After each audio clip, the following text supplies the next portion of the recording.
Hi, good morning to all of you. It's so good to be in Goa and talk about cricket. Uh, this morning, we will discuss about the road ahead for the game in the state, and we are joined by three people who have made the state proud in taking the game forward. Firstly, I would like to invite Shikha Pandey, India fast bowler, needs no introduction.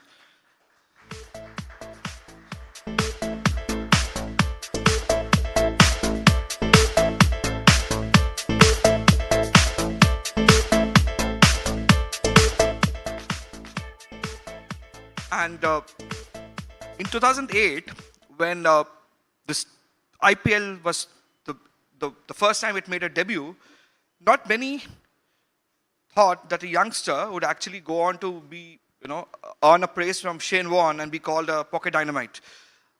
Swapnil Asnodkar, former Goa captain, former IPL batter, and now a under-23 coach of the state. Welcome, Swapnil.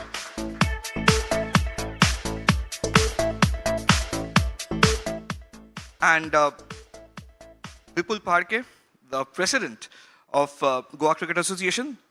We often talk about officials, we often talk about players, but this is an opportunity to, to hear from them what are the vision they have for the sport. And we were also supposed to be joining by Shadab Jakati, but there's been a bereavement in the family, and we'll be missing him. But yeah, we'll get going. I've known all these guys for a long time, but yeah, it's always good to share the stage with you people. Okay, I'll start with Shikha. Just a couple of days ago, I was in Panjim Gymkhana, and I saw a lot of young girls, 8, 9, 10. They are taking up cricket, and I asked them, "Do you play cricket?" They said, "No. We earlier we were not interested, but WPL has given us that confidence that, okay, we can do well." You were one of the pioneers of the game, women's game in the state. If you look back, how far has the state come from when you started playing to now, and what is the road ahead? Firstly, a very good morning to all the eminent personalities present here. It's a great honor to be sitting alongside such eminent people and be talking about women's cricket in Goa. When I started playing cricket, I was a 19th kid, and I have Swapnil here. I remember bowling to him in the nets when we were being coached by Nitin sir. In Dulair, there were indoor nets that I would go to practice alongside. And when I started playing cricket, cricket was very different. If we had to send a squad of 15, probably we would have 20 girls who would come in. And that was the kind of competition that was. But then I would say the watershed moment was 2017 World Cup. WPL has happened just last year. And then we saw an exponential increase in the number of girls who were 6, 7-year-old who started coming in and wanting to play cricket. I remember I started playing cricket and training to be a cricketer when I was 18. So when I would see these 7-year-old girls, I would say they have like a head start of 11 years. And I was very happy when that started happening. In terms of the facilities that I got when I started playing cricket, I think we trained under GCA, and I will not be wrong in saying that the kind of facilities that we got were at par with the men's team.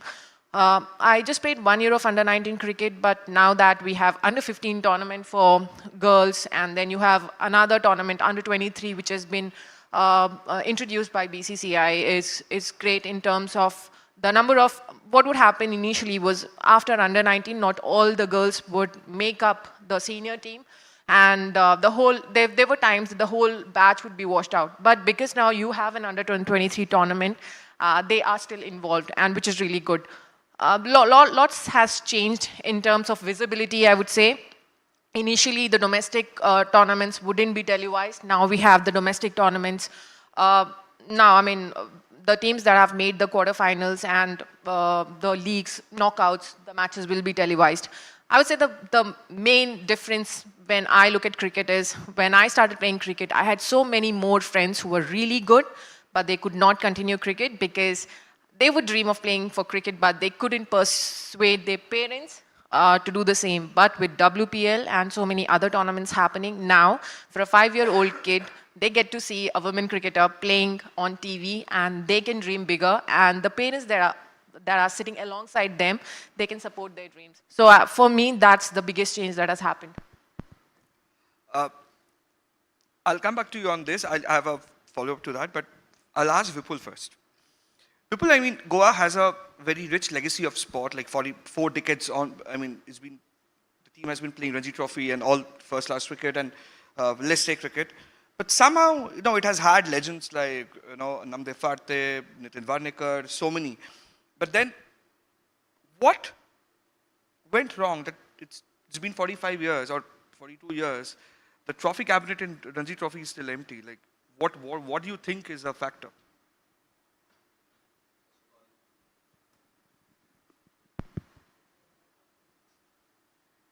Hello.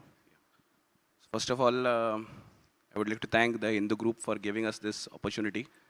Also, I would like to thank Sportstar for this opportunity. Coming back to a question regarding the Ranji Trophy, I think it's quite unfortunate that we haven't been able to get it to Goa for so many years. You said almost 45 years. I don't want to sound like everyone else, but I think there are many factors in this. I think on some factors, the GCA as an association has its drawbacks, also failed on so many of the points. And also I would say that the players now, I think Swapnil and Shikha would also be able to tell you. Now Swapnil will be able to tell you better because he's become a coach now. The right attitude of the players, most of the players, in Goa we say Sushegat, which is kind of laid back attitude. I think the hunger there is missing in many of the players now. I would say during Swapnil's time, the players were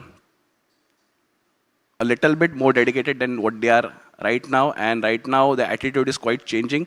I would say there are many opportunities for these players and there is a lot of exposure given to these players. So I think the players need to be a little bit more hungry for the opportunities, and their final aim should not be just playing the Ranji Trophy, should be eventually playing India. I think only then they can push the bar, and we can have more of Shikha or more of Swapnil and Shadabs. So I think that is the road ahead. But coming back to GCA, I think we also have failed to produce young talent from the grassroots. I think we need to work on that. We need to work on the under 14, under 16. Eventually, when we start on this, we have recently we have started these centers for junior boys, and we plan to expand this, and we plan to decentralize the entire system, and we plan to take cricket to these villages of Goa where we can get good talent, raw talent. I think eventually after 6-7 years, when we start this center and when we give a proper direction to these centers, eventually we can get a good pool of players, so we can have a healthy competition, and from there we can move on. But it's a long road. It's a big journey, so I think it won't be possible in just a year or two. It will still take time, but yeah, it's been quite a long time. As I said, it's been 45 years. We haven't got the trophy, but we are working on that. You spoke about a talent factor. Was that the reason that for the last few years, GC has been inviting quite a few professional players, and that has received mixed response from the fraternity in the state, if everything is to be believed? Because what was the whole idea behind having outside talents when you can actually produce homegrown talents and give them an opportunity? When you look at Ranji, if you're talking about Ranji, see, the players are already old enough that you can mold them anymore. So you can change a few aspects of their game, but to mold them entirely is quite difficult. And to set the bar a little higher, I think we need some professionals to come in. And also, if I be honest, getting a professional or getting an outstation player to play for Goa, it's always a gamble. Need not be that a good professional player or someone like Dinda who had got might not click. And someone like Smith Patel represented India, that is also a fact. But someone like Smith Patel who didn't get a chance for Baroda, he might come here and he might get an average of 60 in Ranji. So it's always a gamble. So I will not say that we need them or no, but definitely at this moment we need them, because we need to set the standard there. We need to set the bar high so that our players can cope up, and then we can reach that level. So in case we feel that our players are doing well, so that we don't need outside. Basically, if you ask me, we might not need it. An ideal position or ideal situation might be that we don't take any outsiders like how MP did last time. under the leadership of, under the coaching of Chandrakant Pandit ji. So they didn't take any outsiders. They took their talent from MP and they got the Ranji Trophy. So ideal situation would be like that, but we are working on that. Swapnil, I think you're the best person to talk about this because obviously you're into coaching now. Vipul obviously talks about talent and how it needs to be done. You're working at the under 23 level. That's the grassroots. You agree with him that there's not much talent here? First of all, good morning to all. Well, it's a mixture of both, I would say. See, talent is always there, but to nurture it and but at the same time, it's, I would say, both should go hand in hand. Not just the association, but also the players who has to give their whole heart, just not rely on the association to provide the facilities, and then only they'll work on all the aspects. But when we played, as Shikha also said, at that time there was not much of exposure. There was not much facilities also. But then there was that hunger. That hunger somewhere I also feel is dying. I don't know the reason behind it. Maybe they are getting everything spoon-fed.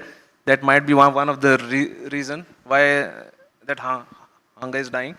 But ultimately it's up to individual, I feel, that they have to make sure, because sport is something where the career is not that big. It's hardly 8 to 10 years, max to max. Or maybe one of the best players will go on to play for another 5 more years, maybe 15 years. But as a player, one has to think that this 10 years has to be fully dedicated to the sport. You can't play around with anything else. Once you fool around with this game, obviously the game fools around with you. That's the big thing. But with today's exposure at the same time, I guess one of the biggest spoiler of any budding cricketer, I would say, is the mobile. That's one of the biggest thing. I just came to know just recently, just few days back, even when Vidarbha won the Ranji Trophy, I got to know that when Wasim came into the scenario, he was the captain cum coach. He had laid down certain discipline factors, what needs to be done to make sure we go on to win the championship. And one of the aspect was he allowed the first class players to use mobile for just 1 hour in a day. So this kind of discipline, if you try to get in the system, initially obviously no one will like it. Players will definitely won't be for it. But then certain things needs to be done if you want to think big and go ahead. And you can't just get the results, as Vipul said. You can't get the results overnight. You have to and not just 1 or 2 guy can get that. Entire the bunch of 15 or maybe the core bunch, whatever the probables are around 30, they all has to be on equal this thing. Then only there is a possibility that we can achieve that final goal, what we are aiming for last 45 years. You brought back memories of you spoke about the use of mobile, technology, gadget. In 2008, Swapnil, when you actually became the first player from Goa to actually be part of the IPL, obviously Shadab has been there after that. Now we have a Suyash Prabhu Desai. You actually showed the way. And tell me something, from a young cricketer who doesn't know how the world, the concept of IPL was still new to all of us. You are playing with a Shane Warne, you are playing with a Graham Smith, and you name it and you are there. How challenging or how difficult was it to get used to the thing and then perform? If you could, and do you think that is the kind of exposure that today's generation is actually lacking so that they can't take it forward? A few things what I observed and learned from these big players was first and foremost factor was discipline. Discipline. One thing they always said, this game, you love this game, that's why you are here. So just go and express yourself. Whatever best you know, just have to express without the fear of getting, fear of failure. So that is another big cause I feel in today's generation. Obviously, we all know that the monetary benefits has gone up, and maybe somewhere down the line, players' mind they are they're scared to be dropped from the side, and that somewhere holding them behind, and they are not able to give their best. But if you have that fear of failure, you won't be able to give your best. The only way I will feel when I used to play, touch wood, by God's grace, or I don't know, from maybe my seniors or whatever, I just learned one most important thing when I was a youngster is if you don't do well, you will be dropped. As simple as that. Nothing worse can happen. So every inning I used to tell my colleagues also, this is my last inning. They were like, why? Why are you saying this? See, if I don't do well, I'll be dropped. It's that simple. So that thing, I tried to remove that fear of failure. What will happen at the most? I'll be dropped. That's it. I'll go back, I'll work hard, I'll come back stronger. So that thing, I think, is the need of the hour in today's world for all the youngsters. If that thing comes into play, then only they'll be able to give their best. Rather than, otherwise it'll be the same story, like, we won't be able to give 100%, and then again we'll come back saying, we should have done this, we should have done that. Shikha, obviously, I think last year you had a Premier League in Goa. It was obviously one of its kind and gave a lot of opportunity to a lot of players.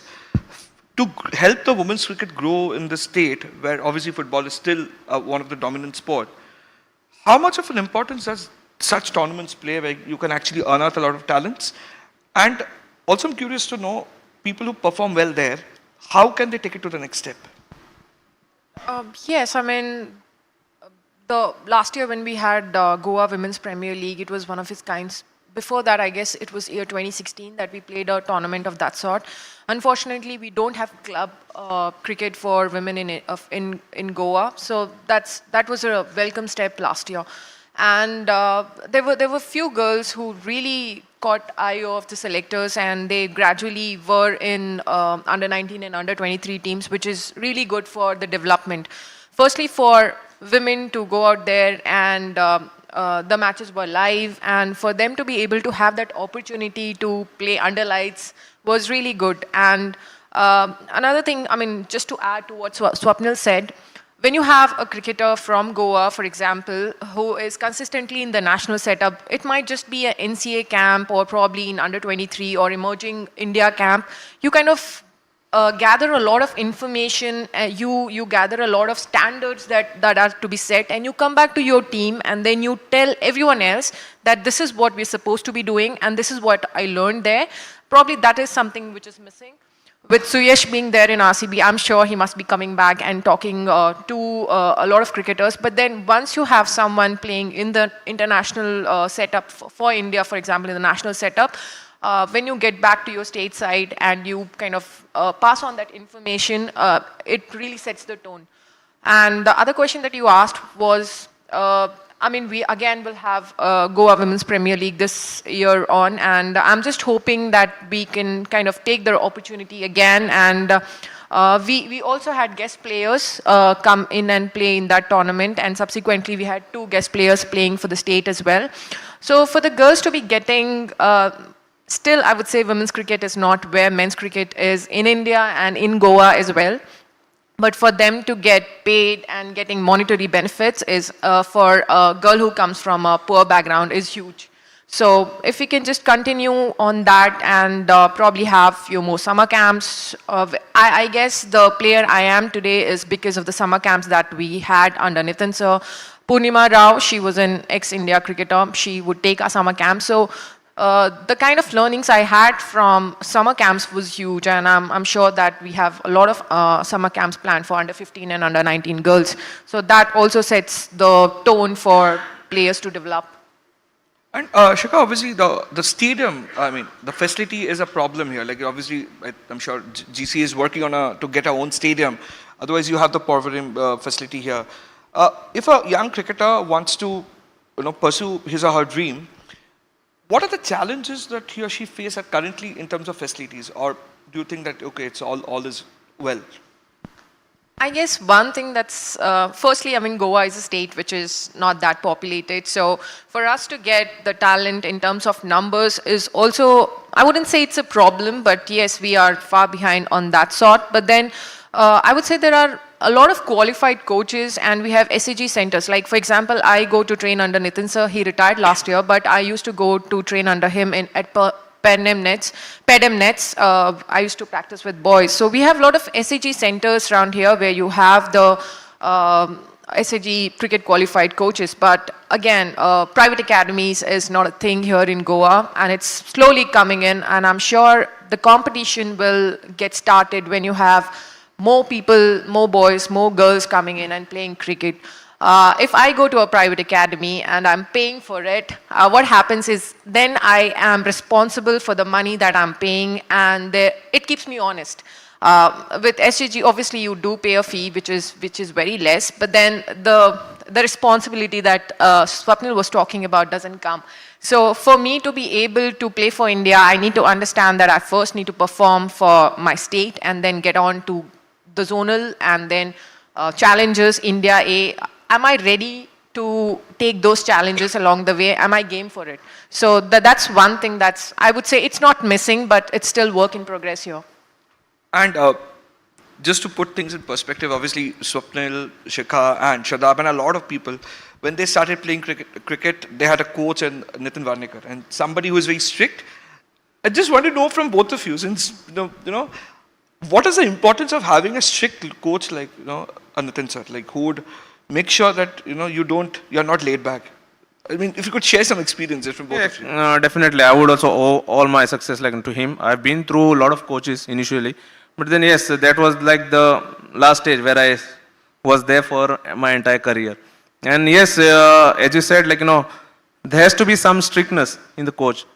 Without that, I don't think so. A player will otherwise player will take things for granted. And he used to be a kind of a person who always pushed us, no matter what. And to be amazed, what I see now, it's all about specific training and all this stuff. But that time it was not that specific. But just a small example, what I would give, it used to be our daily routine to train, maybe running for 40 minutes on one odd day in a week. Post that, after the recovery or whatever break we get, we used to play around 1.5 hours of football. And that too with full fights and all that stuff. So it used to be very competitive. We never played for the sake of playing. So that competitive nature maybe started from there, because neither of us wanted to lose. We wanted to win. So there were a lot of fights between us. There was a lot of tussle.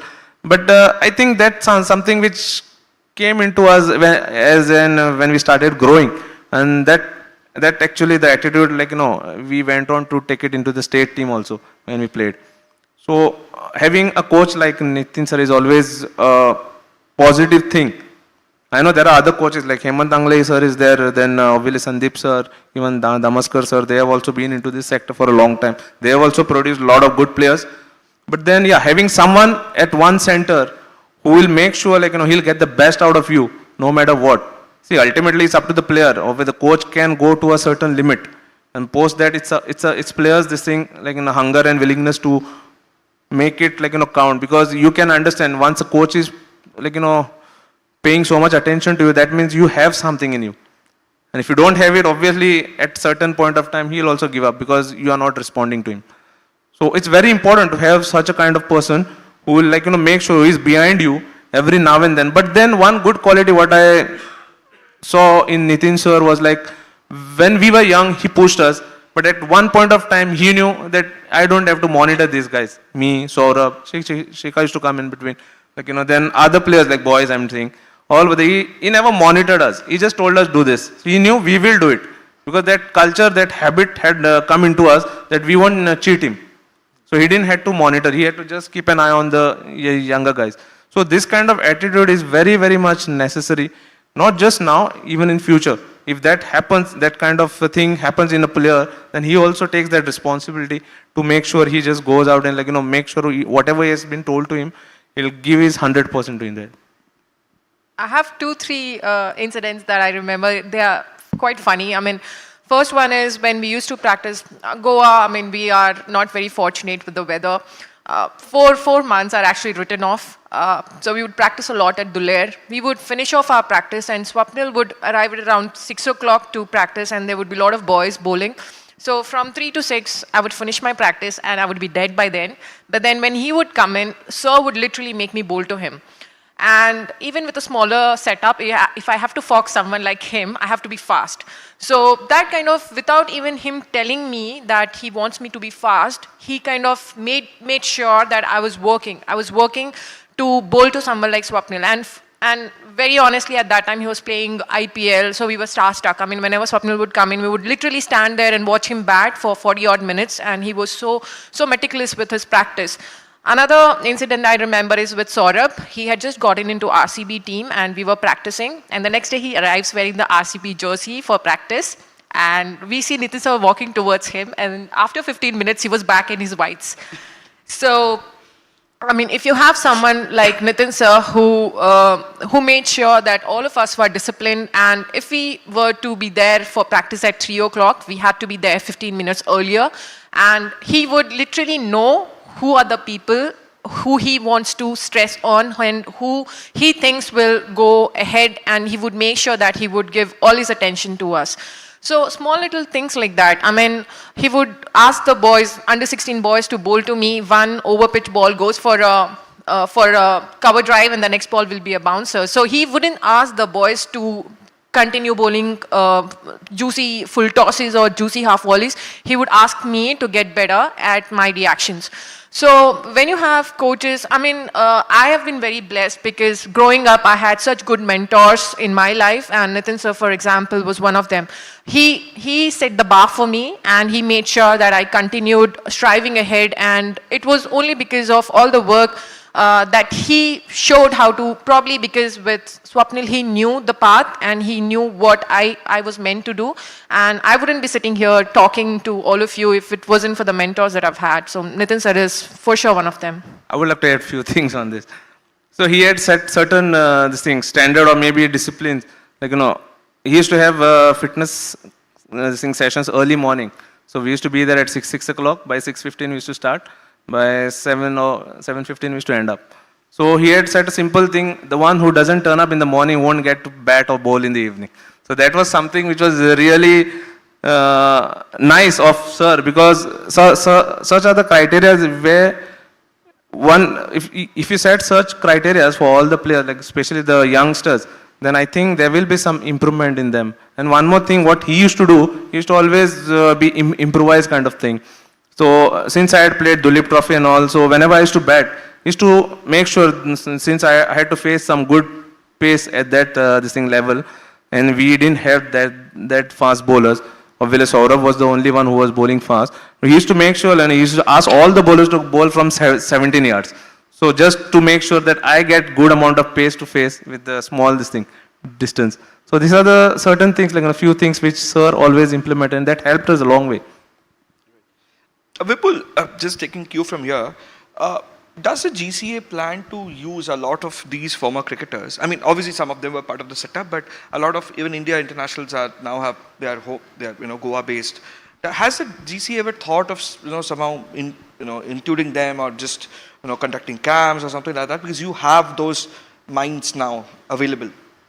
See, for example, I would say that Shashish Nehra, he stays here in Goa. He comes here often. And he comes and sometimes he also trains himself. So he goes for fitness. Shajay Jadeja is also here. So he comes with his son, train here. So I see many of these our players who are there, under 16 or under 19 players, gathering up to him and ask him questions. Also those who are training, I request them to go and discuss things with him, because they have a lot of things to share, because they have a lot of experiences when it comes to international cricket. Also Ashish Nehra ji is the mentor for the Gujarat Titans. So he has also a lot of things to share. And our boys are having that, our boys are a little bit on the shy side. So they might not approach them directly, but we need to push them a little bit, and we need to also involve them somehow. These guys are busy because they have a lot of other work also. So whenever possible, we would like to get them on board. We have absorbed a lot of ex-cricketers. For example, Swapnil is there, Shadab is there, Sagun is there. We plan to also involve people like Hemant sir, who's here, Nitin sir is there. So we plan to involve them in this training, these things, in the net sessions, or in the setup of this entire coaching centers, because I feel the contribution of all these coaches who were there previously, just like how Shikha and Swapnil said, it's not appreciated enough, because they were someone who had groomed this talent from a younger level, that is under 14, and GCA was always a body who were more involved into selections, not much into grooming. So I think their contributions are not that much appreciated, but definitely we'll be getting them in some manner or the other in GCA, so that they can help us and they can groom these talents in future. What are the vision that the GCA has for the next, like most of the organizations have a five-year plan or something like that. What is the realistic target that the GCA has set for itself? Obviously, the stadium work is, like you said, is underway. If you could take us through what are the plans that you have for the next 2 or 3 years, so that the game grows in the state?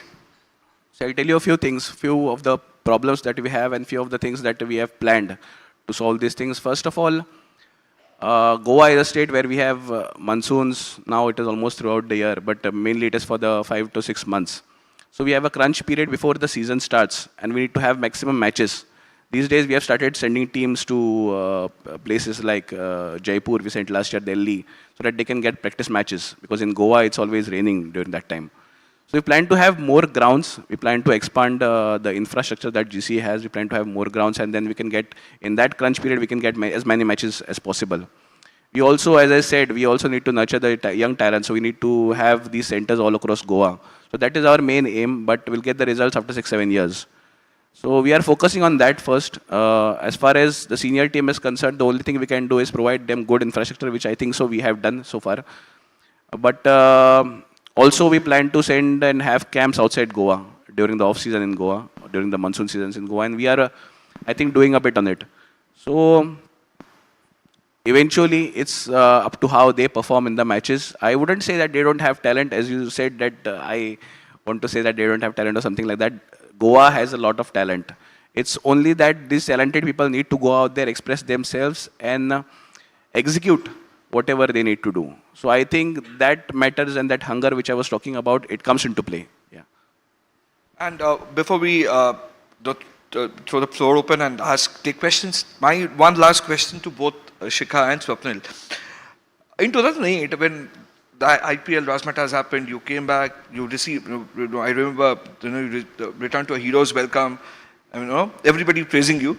How was that, those few months? And Shikha, when you actually broke into the Indian team and you played with Julian Goswami, Amitali Raj, and so many legends of the game, how was that whole first, it's a young cricketer breaking into that big thing? If you could share some experience, and then we'll take questions from the audience. Yeah, that was a fantastic dream kind of period for me, because I didn't realize it till I came back to Goa after winning the IPL. The kind of response what the people gave me, the kind of recognition, everything was fabulous. I had not thought about it. It was something as if I played India and I came back.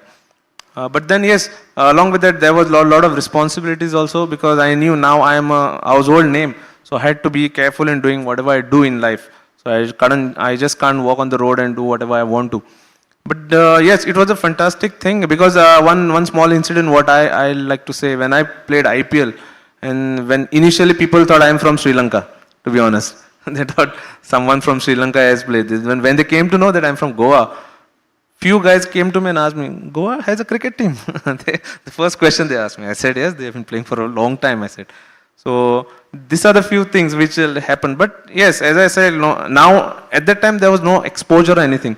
But now I feel everybody knows what is in stake if you do well.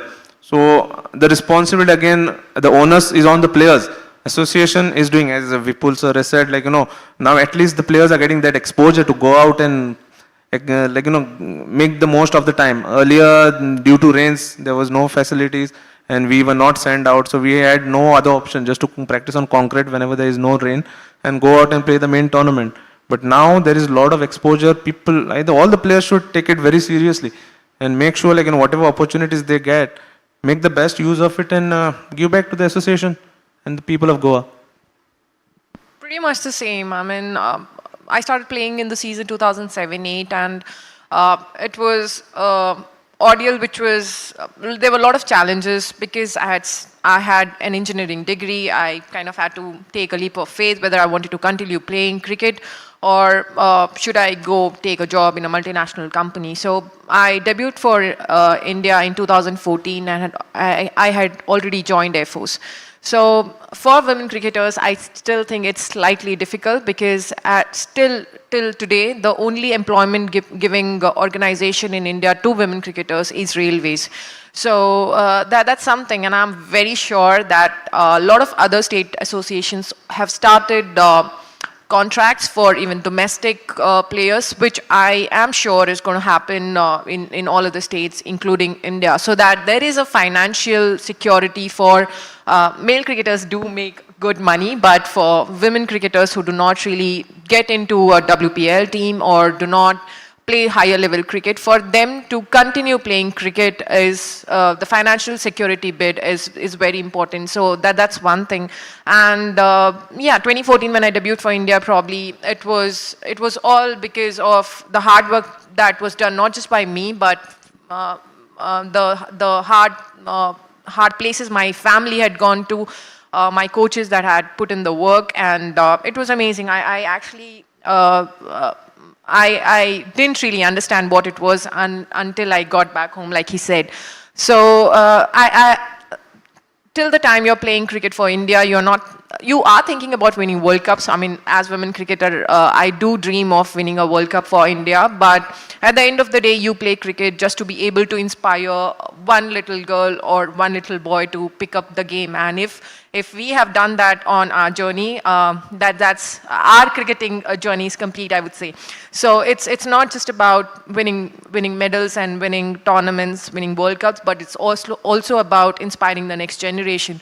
And it wouldn't be possible if it was not for the association, the support that we got from them, and the players that we played alongside, and the coaches' support. So it's good, but then I would always want to have another women cricketer who gets into a WPL team, another women cricketer who would get to represent India. If that happens, that will give me a lot of happiness. Now we'll, if anyone has a question, please raise your hand and we'll take those questions. On, yeah. My question is to Vipul.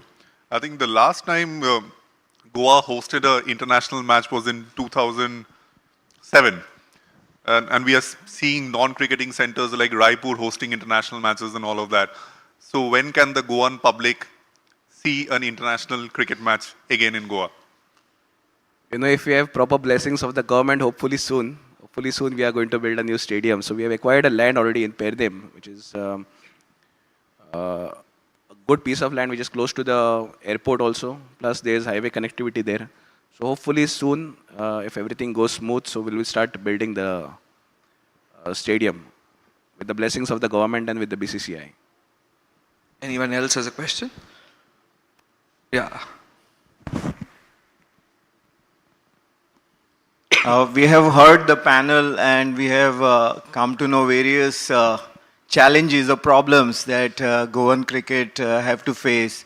And these problems may be from, of course, Goa is a small state having limited pool of talent, the attitudes of the players not being same, maybe the hunger not being same, and other issues. Can you highlight some positives that you might have seen amidst all this gloom? And secondly, is there any special need to work on the performance enhancement or mental conditioning that is required for the players to play with pride and be consistent, because consistency has been definitely missing over this last so many years that I have followed Goan cricket. Some generations have definitely done well. Swapnil's generation was very good. And in that regards, whether mental conditioning is the need of the hour. But first, if you can highlight some positives, of course, in women's cricket as well. I have mentioned with Goa Women's Premier League probably. We have another player from Goa who is made into Gujarat Giants, the guest player from Goa. So there'll be two of us. So keep cheering for us. Watch WPL. And I would say with contracts coming into the picture, you have WPL, you have GWPL, and there is an increment in the match fees as well for women cricketers. That's obviously at the higher level. But then just the exposure that the cricketers are getting. One of the positives I would say is for this year when we started our preparation for the season, we actually went to Jaipur and we played a lot of practice matches there. So I would see that as a positive, because the association thinks that women's cricket is an area where they can invest in, and there is so much more for women cricketers to achieve. So that's one thing. There were so many other women cricketers, I think 5 to 7 of them who were called for trials, which also is huge, because the scouts are following women cricketers from Goa and they are being called for the trials. So that's also huge in terms of women's cricket development in the state. And like I said, I mean, I'm very sure in the next few years we would see a women cricketer from Goa doing really well in WPL and probably go on to play for India. Yeah, just as Shikha has said, like, same in the men's cricket, I feel players like Mohit Redkar, Darshan, they are knocking the doors. They are on the verge. Some day or the other, like sooner they'll somewhere get into the picture. Even Deepraj, as there are few guys who have been called by a few franchises, so they are on that trial and tested kind of things. So at times things don't go at that particular moment, don't go your way, but I'm sure they'll break into it. And as you rightly pointed, psychological or mental aspect, that's a big thing. As I said, the accountability has gone up now since the money and everything has gone up. So obviously, as I pointed in the initial this thing, that there is that fear of failure is still there.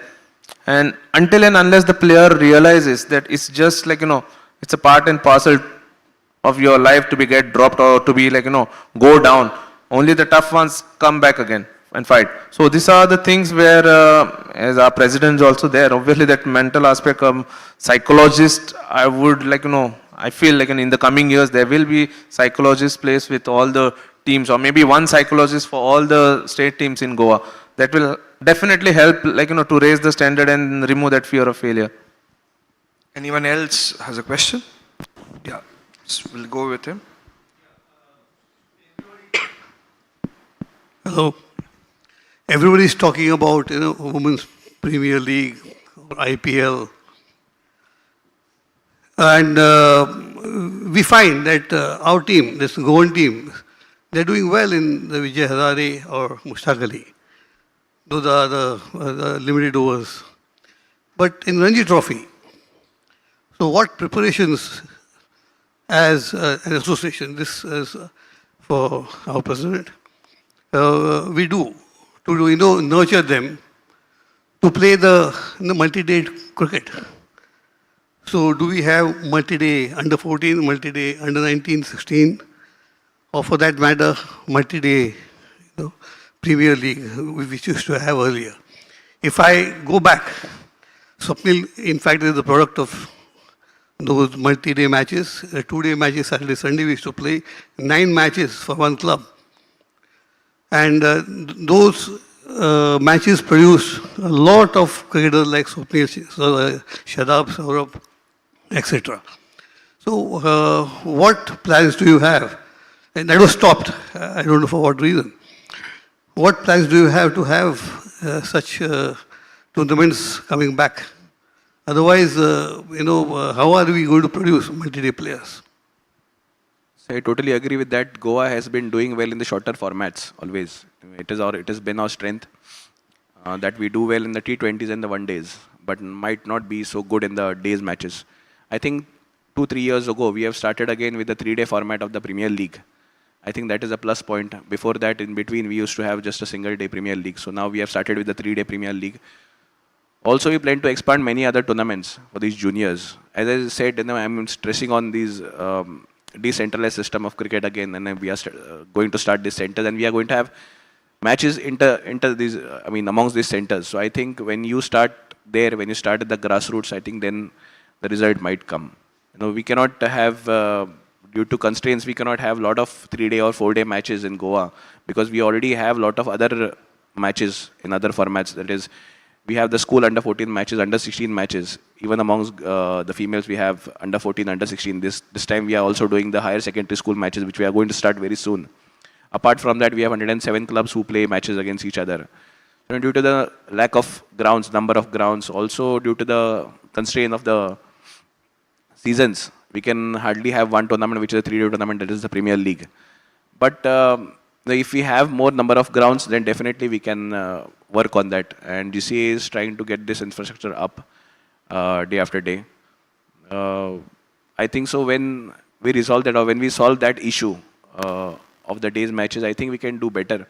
But I would also like to add that, the two players who are sitting besides me now, Shikha and Swapnil, we always see them as our idols or as our heroes of Goan cricket, and Shadab included. What sets them apart from others is that their own self-realization and their hard work. If you see Shikha training on the ground, she trains with the entire team at a time. once the team is tired or mentally tired or whatever, they go home. But Shikha stays back and she trains by herself. The same was with Swapnil. Swapnil used to go outside, Goa to train by himself. He used to play a lot of matches. I think that attitude needs to come in all our players. I think GCA is an association, but not everything can be spoon-fed by GCA. You know, there are also limitations on us. We can send them for a pre-season camp to Jaipur, to Pondicherry, to Delhi, wherever it is possible, and we have been doing that from the last 3-4 years. But I think as a person or as an individual, as a player, the player also needs to understand that he has to put in efforts by himself. You know, whenever he's free, he doesn't need to stay home or go to a party. Like, you know, it's a good culture in Goa, but you know, a player needs to be serious and go outside Goa. There are no opportunities in Goa or no matches in Goa. He needs to go outside Goa and play these matches. Like how Swapnil used to do, Sadab used to do, Saurabh used to do. So I think if that culture or that commitment comes in the player, I think we can do better from here. And gentleman here had a question.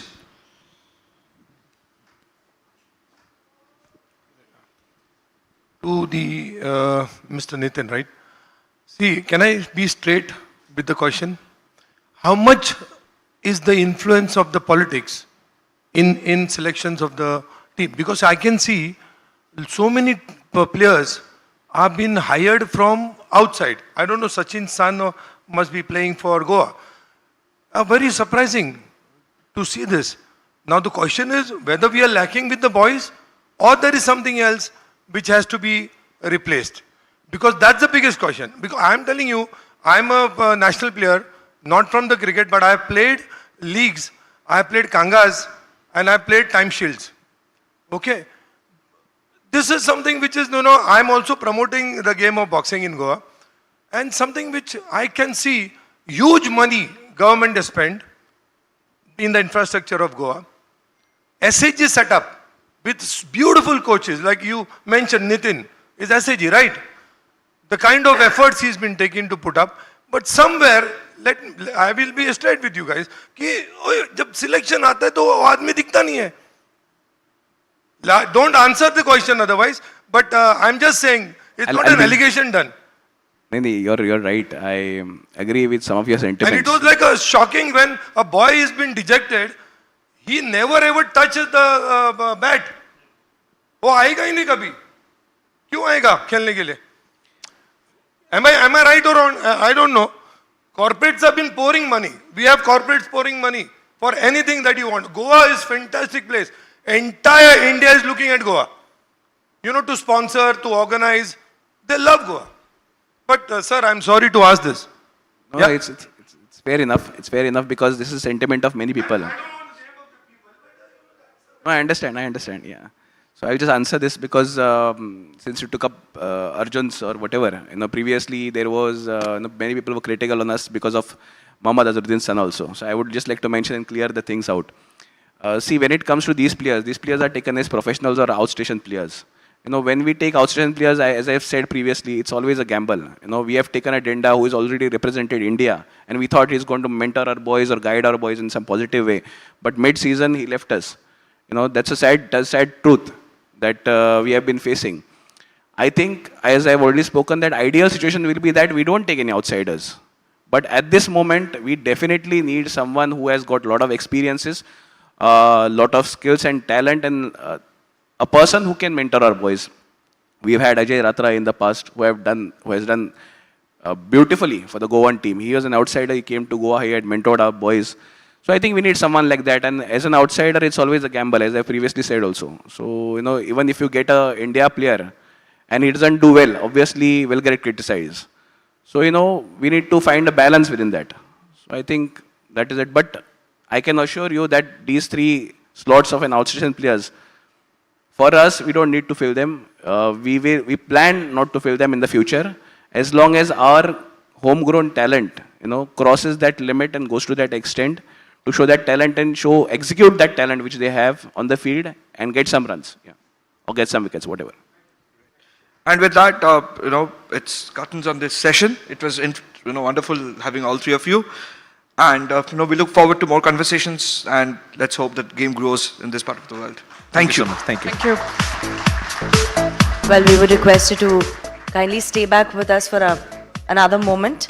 And I would request Mr. Shayan to kindly hand over a small token of appreciation from our end to all the panelists.